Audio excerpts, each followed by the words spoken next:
cerraría esta primera parte el doctor Juan del Granado. Adelante, por favor. Abra su micrófono.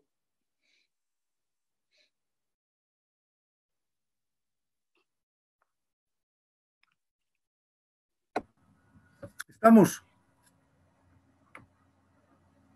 Sí, está bien, adelante. ¿Se me escucha?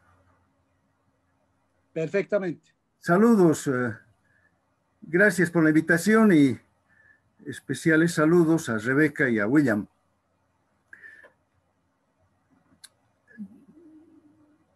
La pregunta, yo la cambiaría un poquito, esta pregunta inicial de nuestro debate, hablando más bien de la urgencia de la reforma frente a la centenaria carencia de una tarea estatal, gubernamental y social que debe ser encarada o que debió ser encarada hace mucho tiempo. Cuando digo carencia centenaria, estoy haciendo referencia, pues, por lo menos a 5 carencias también centenarias de nuestra administración de justicia. Carencias que han dado cuenta de una mala administración de justicia, entendida esta como un factor central de la vida ciudadana y, como no, de la vida democrática. Yo he identificado, hay muchas otras, pero yo he identificado 5 carencias centenarias. Voy a repetir algunas cosas que ya las han dicho Rebeca y William, pero simplemente en términos de trazar un esquema útil para, ojalá útil para todos, ¿no? La primera carencia, sin duda, es la carencia de independencia. Independencia del órgano judicial e independencia de los jueces como operadores de justicia. Esta distinción la han hecho varios tratadistas, especialmente a nivel nacional, nuestro doctor, nuestro querido amigo José Antonio Rivera.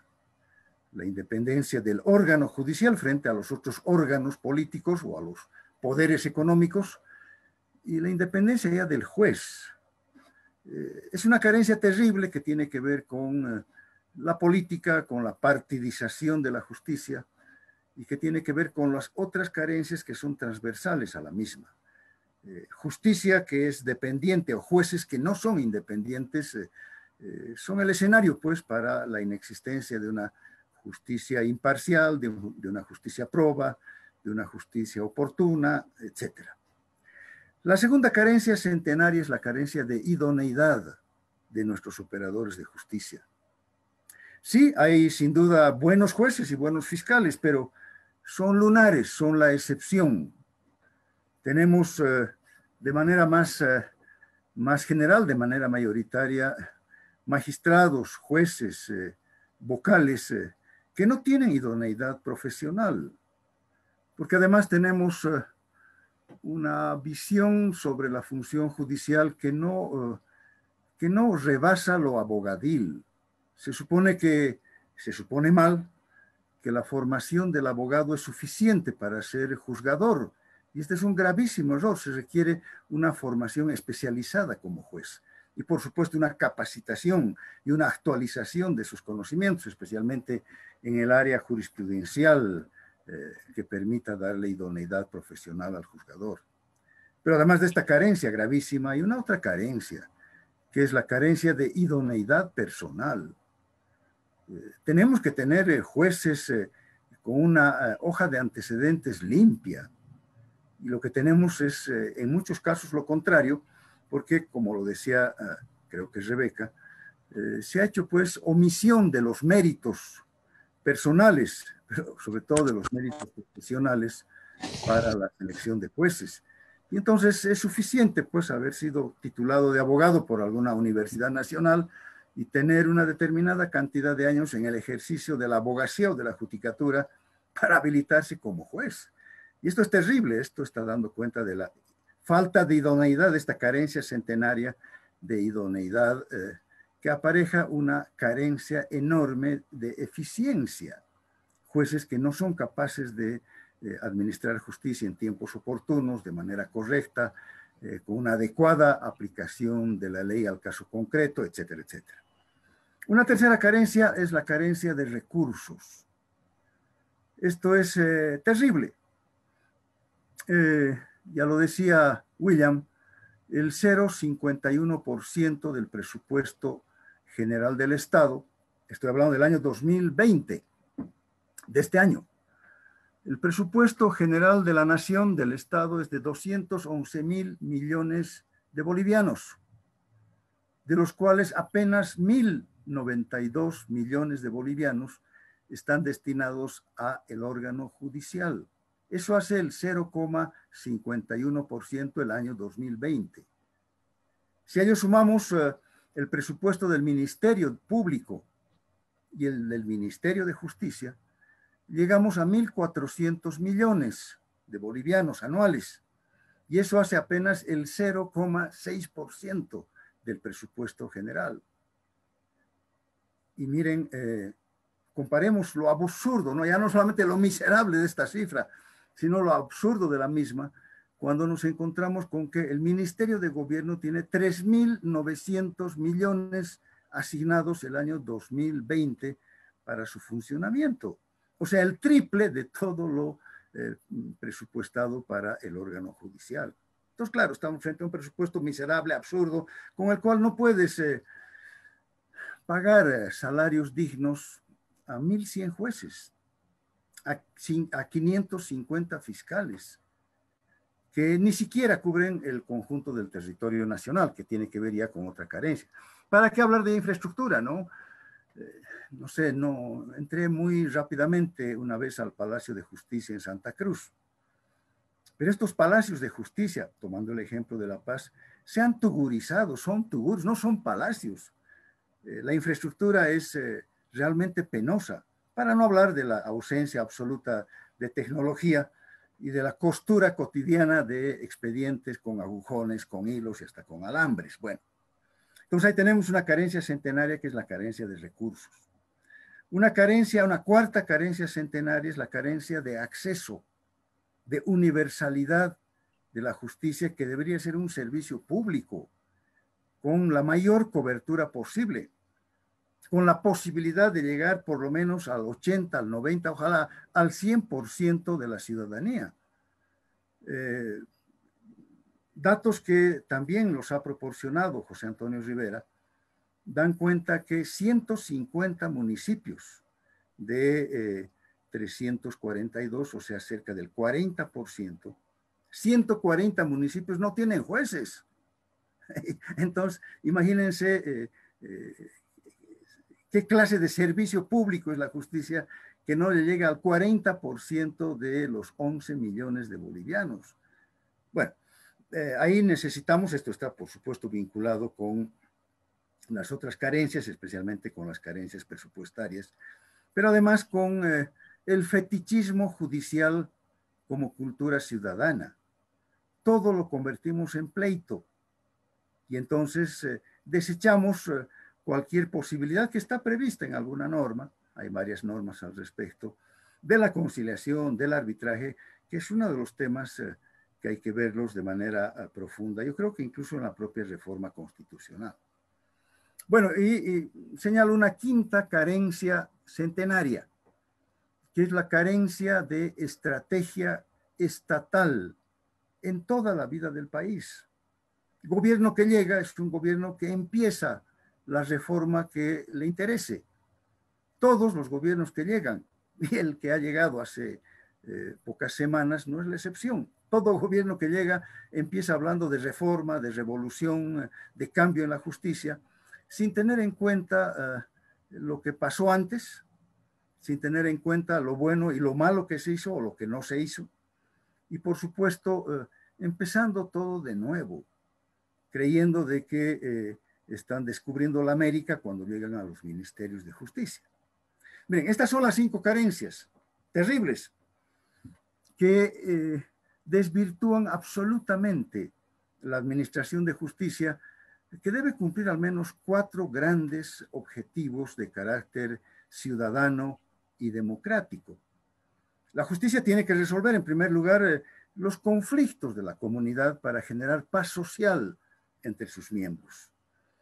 En segundo lugar, la justicia tiene que lograr la vigencia y el respeto de los derechos humanos individuales y colectivos para lograr dignidad y libertad en la sociedad. En tercer lugar, claro, la justicia tiene que otorgar seguridad jurídica con el cumplimiento de la norma, con el cumplimiento de los contratos y con el cumplimiento de la legalidad. Y en quinto lugar, la justicia, o en cuarto lugar, la justicia tiene que generar la vigencia y la validez del Estado de Derecho, en el sentido del control judicial de las acciones de los gobernantes. La justicia tiene que ser un límite permanente a la arbitrariedad de los gobernantes, y por ello la justicia tiene que generar las bases del Estado de Derecho. Ninguno de estos grandes objetivos, estos esenciales, básicos, pero grandes objetivos que tiene la justicia en una sociedad democrática, se cumplen en nuestro país. Y por lo tanto estamos ciertamente ante una situación riesgosa, ya no solamente para el ciudadano, sino para la propia estabilidad o para la propia construcción democrática. Bueno, esto en primer lugar. En segundo lugar, por supuesto que se necesita una reforma, pero tenemos que ver que la reforma que no se ha dado, que no se ha cumplido, que se ha intentado, es un proceso de corto, de mediano y de largo plazo. Sí, puede haber, como no, como un elemento de esa necesidad de reforma, la necesidad de una reforma constitucional. Voy a ver en un momentito más esto. Pero quiero decirles con mucha claridad que siendo esta una tarea de mediano, de corto, de mediano y de largo plazo, tiene varios componentes. Un componente sí puede ser y debe ser la reforma constitucional. Lo decía William, el segundo o el primer componente es el de un gran acuerdo nacional a partir de una voluntad política gubernamental y opositor, estoy hablando en términos políticos, partidarios, para llevar adelante esa reforma. Esa voluntad política y ese gran acuerdo nacional tienen que girar en segundo lugar en torno a un diagnóstico. Tenemos que ver, les decía hace un momento, lo que se hizo y lo que no se hizo. Hemos tenido tres grandes momentos contemporáneos de las reformas constitucionales o de reforma constitucional. Ha habido un intento normativo de reforma constitucional durante el septenio bancerista, más allá de la dictadura, etcétera. Se creyó aquella vez de que con mejores o con nuevas leyes se iba a lograr mejor justicia. De ahí vienen los códigos Banzer. No están mal todos, pero está claro que con nuevas leyes no se hace la reforma solamente. Los años 90 tuvimos un segundo momento de reforma. Fue la reforma con una visión de carácter institucional. Se supuso que con nuevas instituciones judiciales íbamos a tener mejor justicia. De ahí viene el Tribunal Constitucional, de ahí viene el Consejo de la Judicatura. Sí, fue un paso adelante, pero tampoco la introducción de nuevas instituciones lograron reformas o lograron reformar la Constitución o la administración de justicia. Y el tercer momento contemporáneo ha sido el momento del gobierno de Evo Morales de los 14 años, que entendió la reforma como un momento de reforma estatal, de un ciclo estatal completo, suponiendo que un nuevo ciclo estatal iba a aparejar inmediatamente una mejor justicia o una nueva justicia. Tampoco ha ocurrido esto, aunque se han producido también algunos avances. Bueno, miren, estoy dándoles cuenta de la dictadura bancerista, de los gobiernos neoliberales y de los gobiernos o del gobierno populista autoritario anterior. Han tenido aciertos y han tenido fallas, pero en conjunto no han producido reforma. Bueno, esto es lo que les digo, tenemos que partir de un diagnóstico. Voluntad política primero, gran acuerdo nacional, diagnóstico, ¿cómo no? Por supuesto. Miren, en tercer lugar o en cuarto lugar, tenemos que ver las experiencias regionales. Nuestro drama es un drama compartido en la región, no es un drama boliviano, es un drama al menos latinoamericano.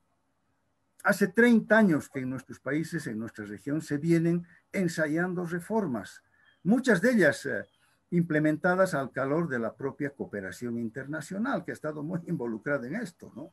Bueno, veamos qué pasó entonces con las reformas que se han producido en otras latitudes, que han dado tal vez mejores resultados. Y finalmente, miren, pero esto no es en último lugar, la participación ciudadana es central. No se puede dejar en manos de un ministro, ni siquiera se puede dejar en manos de notables o de un parlamento más o menos representativo la tarea de la reforma. Por supuesto que necesitamos generar círculos de propuestas, círculos intelectuales, académicos. No podemos iniciar siquiera las reformas sin una activa participación de las universidades, sin una activa participación de los colegios profesionales, sin una activa participación de las organizaciones de la sociedad, que son diversas. Bueno, y dentro de esto, entonces, obviamente hay que ver si la reforma constitucional es necesariamente un primer paso y si ese primer paso es imprescindible. Termino con esto último. ¿Qué tenemos que hacer con la reforma constitucional que nos está planteando el ministro Lima? En primer lugar, considero que esa reforma no puede ser un acto precipitado. Esa reforma de la Constitución, que puede ser necesaria y que es en algunos casos imprescindible para reformar la justicia, no puede ser una tarea hecha a topatolondras, más allá de la buenísima voluntad de estos ilustres abogados. Yo pondero a varios de ellos que tienen efectivamente una gran capacidad de aporte a un proceso de reforma. Bueno, pero les ha dado una semana, les ha dado 10 días. Está aceleradísimo nuestro ministro y puede precipitar de la peor manera un proceso de reforma. Peor, si lo está queriendo hacer el 7 de marzo, mezclando la elección de miles de concejales, miles de asambleístas con alcaldes y gobernadores, con una papeleta seguramente separada en la cual la gente va a votar por una ley de reforma constitucional. No, esta es una improvisación que va a malograr ese tipo de intentos, que por suerte están siendo contestados, incluso en el propio partido de gobierno. Pero además, vayamos al contenido, ¿no? Ha estado haciendo referencia el ministro Lima a dos elementos visibles de lo que él cree debe ser la reforma. Uno es la elección popular de jueces y otro es el Consejo de la Magistratura. Yo he anotado, amigos, compañeros, colegas, yo he anotado al menos 6 puntos de reforma constitucional que tienen que ver con la reforma. Y si se va a abrir la Constitución para esto, ojalá podamos encarar los 6 temas. El primer tema sí, es el tema de la elección popular de jueces. Yo no sé si después de estas dos fallidas elecciones del 2011 y del 2017 se ha malogrado el concepto. Es probable que sí, porque yo soy partidario de la elección popular de jueces, con el advertido de que de repente ya se ha malogrado, pues, por estas barrabasadas que nos hizo el MAS el año 2011 y luego el año 2017. ¿Dónde estuvo el problema? ¿En el voto de la gente? No, pues. El problema estuvo en la preselección de los candidatos. Se preseleccionó a gente amiga del MAS, a partidarios del gobierno. Se cuotearon los precandidatos entre las organizaciones sociales del MAS.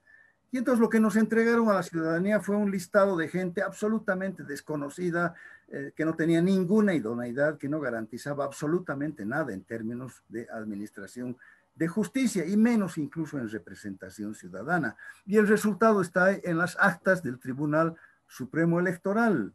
60% de la población votamos nulo y blanco, rechazando el voto popular como forma. No, pues, estábamos rechazando a precandidatos o a candidatos seleccionados estrictamente con criterios político-partidarios, como lo hicieron en su momento los neoliberales, para ponerle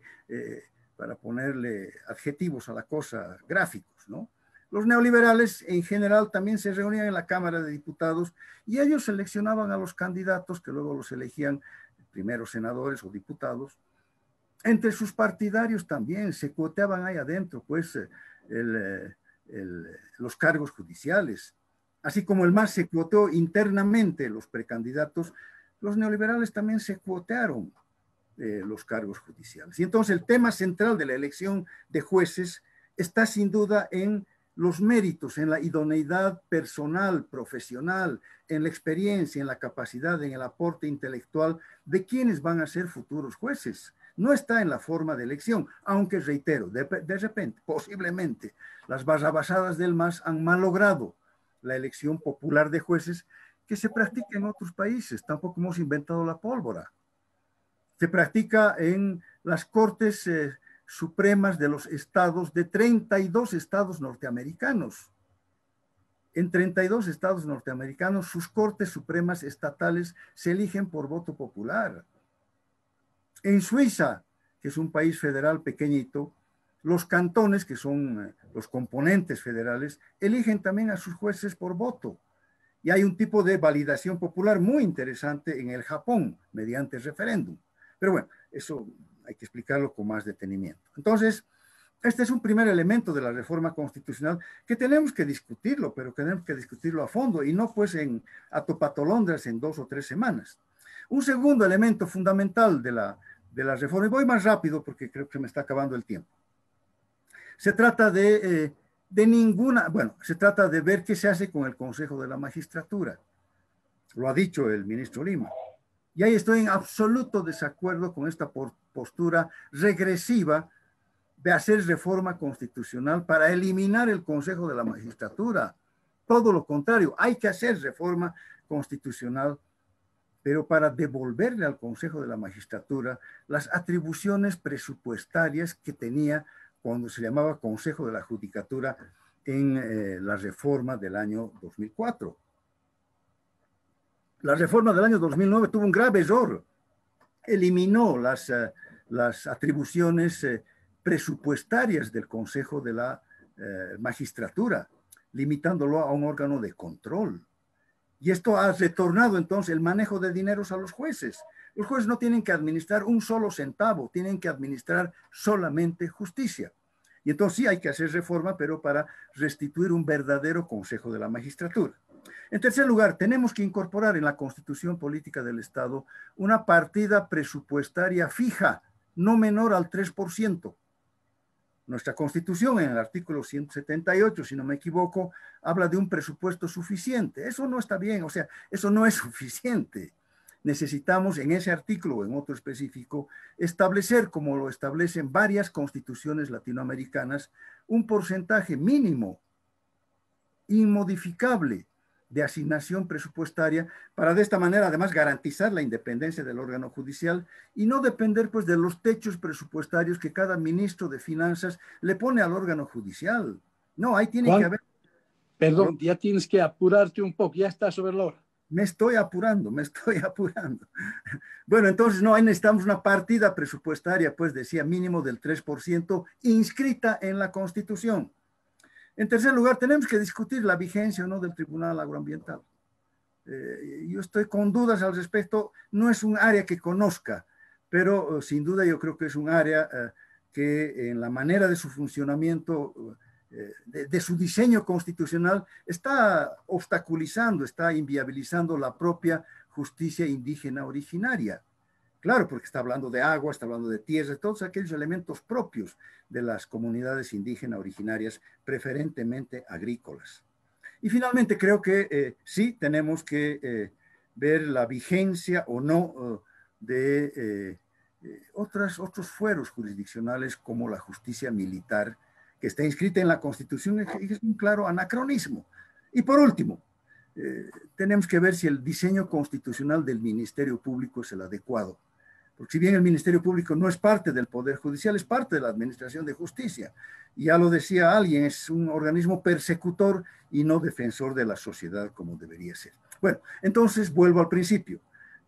Reforma constitucional, elemento no único, pero elemento de una reforma judicial mayor que requiere un tratamiento detenido, delicado, inmediato, pero no para ser resuelto a topatolondas y mucho menos en los términos que nos ha planteado el gobierno y el ministro de Justicia. Gracias.